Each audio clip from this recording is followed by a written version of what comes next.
Surprise, surprise, y'all. Good evening. Come on in. I've got a sweet tooth this evening, and guess what? I'm getting ready to make some good old fashioned oatmeal cookies like we used to eat when we were growing up as children in Atlanta. So these are a basic recipe that we use. I mean, the same recipe just about as in every cookbook that you look in, but this is just the same recipe. And y'all know I'll have my little twist to them as you look on and see how I'm doing these oatmeal cookies. Everybody pretty much makes them the same.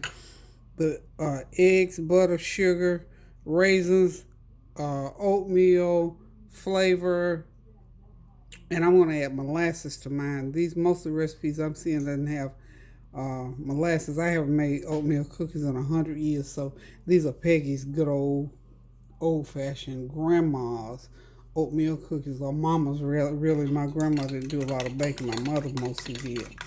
Okay, so here we go. Hope y'all having a God bless Monday evening. Hope you enjoyed TJ's Sunday dinner video. We had fun. He enjoyed. We didn't do a lot of filming of what we were doing. Well, Tanya did a little bit, but I never really do. So anyway, everything turned out well. Thank you everybody for the well wishes, the happy birthday wishes, and for watching on Sunday. Hope y'all are having a God bless Monday evening. I surely am. I've been thinking about these oatmeal cookies since one day last week. Have you ever started wanting something and then just it keeps nagging? I almost went to the store to purchase a bag of oatmeal cookies. It would have been a lot less ingredient. Look at all this stuff I gotta use to make these oatmeal cookies. I'm praying they come out good, because honey, I almost went to the store, but I thought, you know what, there ain't nothing like a good old homemade batch of anything. So here we go. I'm going to start out with, I've already beaten 2 eggs. So what I'm going to do first, I got my I'll tell y'all the measurements in the ingredients as we go along. I'm going to start out with a cup of packed brown sugar, and then another 3/4 a cup of granulated sugar. And then we're going to go ahead and start creaming it with the butter. Y'all know that's a basic process for making cookies and cakes. Let me move something, because I got all my big old flour and sugar containers, as you can see, sitting out here. I'm gonna get a, let's just move them sort of. I should have already moved them, but y'all know how that works. Okay, so we got, get them over here and out the way. Okay, that's more wrong now. Okay, so now we can slide the mixing bowl, my mixing pot rather, up in there. Okay, so I got my butter, I got my sugar, my brown sugar, and my regular sugar. It's a granulated, but it's still a brown sugar. It's a new one by Domino's, so I'm trying that out. It's supposed to be better for you, I think they said. So anywho, I'm going to go ahead and break this sugar down like so. And this is 2 sticks of, I bought that plant butter by Country Crop. 2 sticks of butter, softened or melted. So this is softened at room temperature. So I'm going to pop in that butter. So now if you want to make these, y'all see how this is kind of a little bit of work for making cookies. But if you want good old homemade cookies, this is what you have to do. The sugar, the butter, you got to cream the butter. And this is one thing that, like I said, my mom didn't do a lot of baking when we were growing up. But cookies, we do the oatmeal cookies, we do the sugar cookies, and sweet potato pies. And we used to do caramel cake. So I might have to do a caramel cake. It was the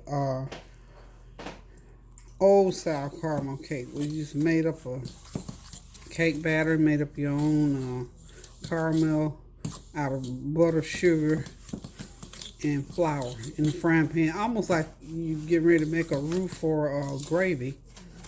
So we're going to cream this. This is called creaming the butter.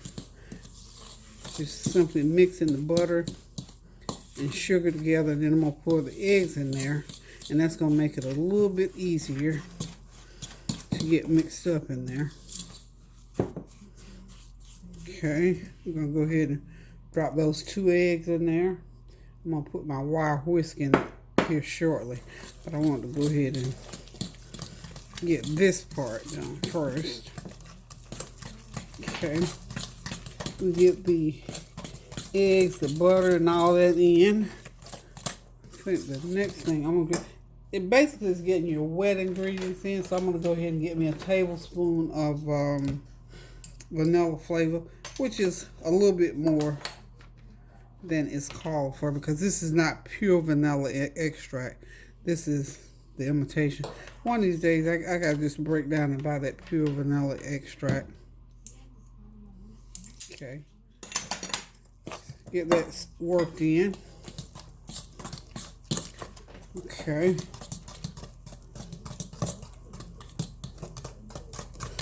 everything, just make sure it works. And then we're gonna do these cookies in real time. We're on 6 minutes now. We're about halfway there. Okay, I'm gonna whip this mixture here with my wire whisk just for a minute, just to get a little extra air in there, get it lightened up a little bit. Okay.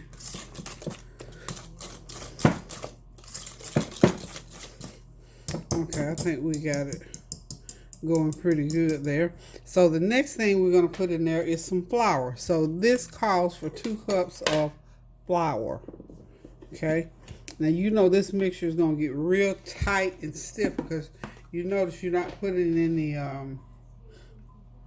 liquids in there. So that's 1 cup, and I'll get my other. And by the way, y'all, I'm using self-rising flour. I don't go to all the trouble of doing all the other stuff with the plain flour. I never have. I mean, even though when we were making our little caramel cakes, you know, y'all know I'm gonna make a mess with this flour. Just be careful. Stirring it too fast. So anyway, you just continue to stir and get your flour mixed in there. You see it's still kind of light and pliable. I can go ahead and add a little bit more, about half more in there, half a cup rather, more in there. Just continue stirring it, get it all worked in there. Okay, because you know we still got all these oats to add in there, so I'm gonna go ahead and get that done. Okay.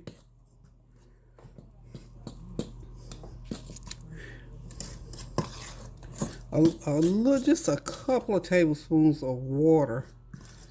Oh, I'm going to put in there. But you know what I think I'm going to do instead of water?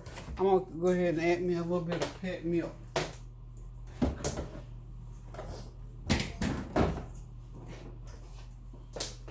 Okay, the liquid on this recipe calls for water, but I'm going to go ahead and use milk. Y'all know I'm going to do it, you know, just make it a little bit different. Let me clean up some of this flour here. It's driving me crazy. Okay, smooth that. Get that little flour cleaned up off the counter. Okay, so now the dough, the mixture is getting a little, batter rather, is getting a little bit stiffer. So I'm going to go ahead and add, it calls for a teaspoon of cinnamon. Yeah. A couple teaspoons of cinnamon. I'm going to put a couple in there, I think. And this is real cinnamon from the health food store. Okay. That's my cinnamon. Get it added in there. Work it in there. Now, one thing that this recipe, I sort of look, you know, I always try to check back to stay legit with a recipe when I'm making stuff like this, especially that I haven't made it in a while. I want some molasses in these because it's just rubbing me, working me not to put this molasses in these oatmeal cookies, because I promise you, any oatmeal cookie I ever ate, I always tasted molasses in there. So we're going to add some molasses. Just a tablespoonful. I don't think it'll hurt anything. What y'all think? Okay, that's a good tablespoonful. Looks like chocolate, doesn't it? This is called Grandma's. This is an old bottle too. Because you know you don't use that much molasses. At least I don't. Get all that goodie out of that spoon. And I don't want to put too much because molasses is very potent. Very potent. So that'll give us a little bit of pliability in there. So we can stir, stir, stir. Okay. Now I got to get a cup and a half of raisins going in here, and I also chop some nuts to go in here. So the oatmeal is gonna go in last, and we're gonna have to deal with that oatmeal. Okay, so I'm gonna go ahead and throw in that cup and a half of oatmeal. I'm sorry, cup and a half of raisins. I almost forgot my little bit of allspice. I'm supposed to put a teaspoon of allspice in there too. Or allspice or nutmeg, either one will work in there. I'm going ahead and put some allspice. I'm gonna work those raisins in there real good. I'm gonna drop my chopped half a cup of chopped pecans in there. See, my arm's gonna get a good workout when I get ready to put these oats in there. I'm gonna pour 1 teaspoon. It calls for a tablespoon of water, but I just added milk. I prefer milk in mine. How about that? Okay, now I'm gonna go ahead and start putting. I got 3 cups of oats, so that's a half a cup. That's another half a cup. So work those in real good. And I'm just using a large fork to do this, y'all. So we are on 12 minutes now of mixing. Okay. Another half. Another half. Okay.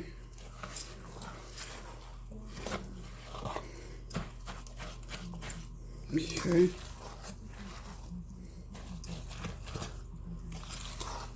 Wow.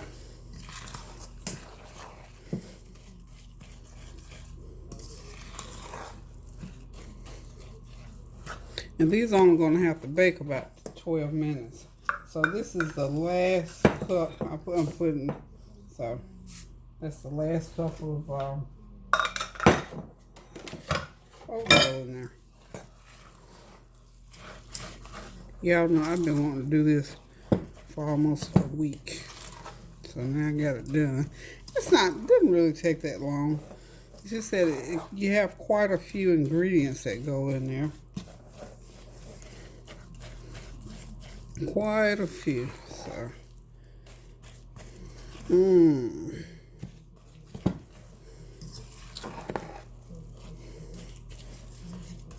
Okay, and I got my big old cookie sheet over there waiting for me. So hold on, let me get my cookie sheet. Okay, y'all, I'm back. Got my big old cookie sheet. And I'm going to make these cookies about like so. 2 inches. I want some pretty good size ones. Nice big oatmeal. Well, maybe not quite there. We don't want them to be like pancakes. About that size. That ought to be big enough. I don't want to get them too big. Okay. Hopefully I can get a couple of dozen because this is quite a bit of cookie dough, y'all. Good old homemade oatmeal raisin. Okay. I think all I'm going to be able to get over here is 12 at a time anyway. So let's hope for a couple of dozen. Okay. Gotta put them far enough apart so that they will not run into each other.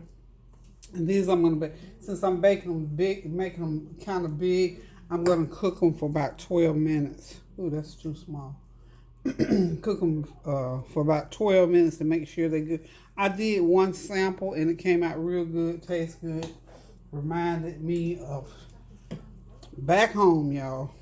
Took me back. I tell you, some certain foods take you back.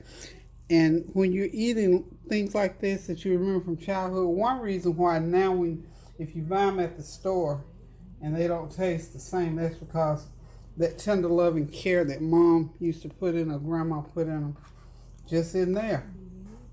And when you buy them at the store, you say, well, my goodness, these cookies don't taste like whatever, doesn't taste like it used to taste. Well, no, because all that love and care is not in there. So these gonna be good to me. You know what? The other good part about these, other than tasting good, you can freeze these cookies also. So this will be something that I know that I can do for the holidays. You see, this, and then I'll make some probably some sugar cookies and some chocolate chip. Now the chocolate chips that you find in that, I think it's Pillsbury, that makes that roll of chocolate chip cookies. Those are good. Now I'm going to go ahead and tell you, those are real good. Okay, so let's hope we got enough space in between here, y'all. Go ahead and bake these babies. I cannot wait to get me a big old glass of cold milk to go along with mine. Okay, so these are ready to go into the oven. So I got 12 on there, and I think I got enough batter left to do 12 more. So a couple of dozen is not bad for a batch of cookies. Okay, so here we go. They're gonna bake 12 minutes, and I'll be back and show them to you. Okay, y'all, they're my home-baked Peggy's old-fashioned oatmeal cookies. They are soft around here and then around the edges. They are nice and crisp and wonderfully good.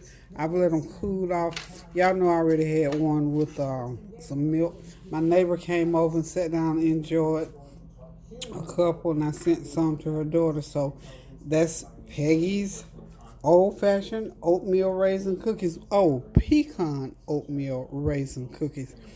Easy recipe. Try them as soon as you get the opportunity to.